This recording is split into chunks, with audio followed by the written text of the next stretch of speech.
Okay, so in conclusion, I started thinking about this.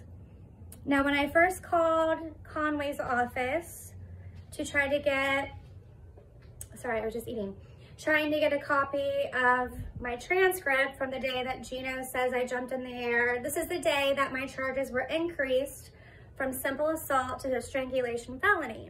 So we did discuss this today in court as well, because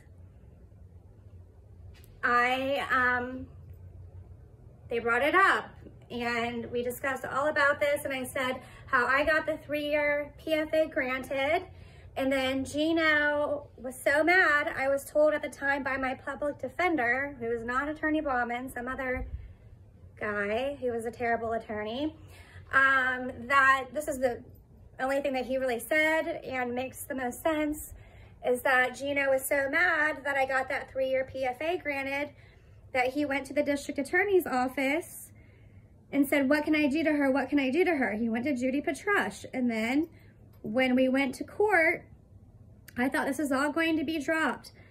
The police, the judge on the iPad hearing at the Murraysville police station over here, when I was just charged with simple assault at the time, which is a total joke, let Gino come pick me up, told us to get along, but I went ahead and got the protection from abuse order. So Eric D advised him to go to Judy and do this to me. So I go to court October 23rd, and 2018, the PFA and the charges all happened in September 2018. That is when we were split up. We've been split up ever since, basically.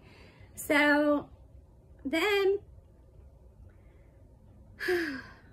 sorry, my brain is all over the place. So when I got the protection from abuse order, I have this whole transcript here, and he just talks about me hitting him. I'm so sick of her hitting me. Talks about me jumping on him like he talked about today. Today he didn't say anything about hitting. Now he's saying that he was choked. So, but when he testified on the stand in front of Conway's, he said, I jumped in the air and hung from his neck or something of the sort, and he couldn't breathe for 2 seconds. If I should be remembering this correctly. There's been so many times we've been in court. Anyways, I did call Conway's office trying to get a copy of that transcript.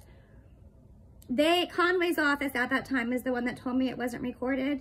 So I just called Conway's office again right now because I was thinking, shouldn't I just get the transcript like I have every other transcript?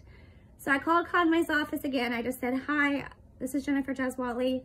I need to get a copy of a court transcript from October 2018. How do I go about doing that? So she just told me, I need to do what I basically already have been doing for all these other transcripts and go through Westmoreland County courts. So that is what I will do. So then we can get all the different versions of what he's saying. I'll get today's transcript, which him saying he's burritoed. I'll get the transcript where the charges were increased, because I remember him saying I couldn't breathe for 2 seconds, and 2 seconds is the rule. If you're strangled for 2 seconds, then the Pennsylvania law is a strangulation felony if the judge decides to charge you with it. So Conway did here in Murraysville. So anyways, I will get today's transcript that says that. I'll have to read the police report. I'm pretty sure the police report just says like he was punched, kicked, hit,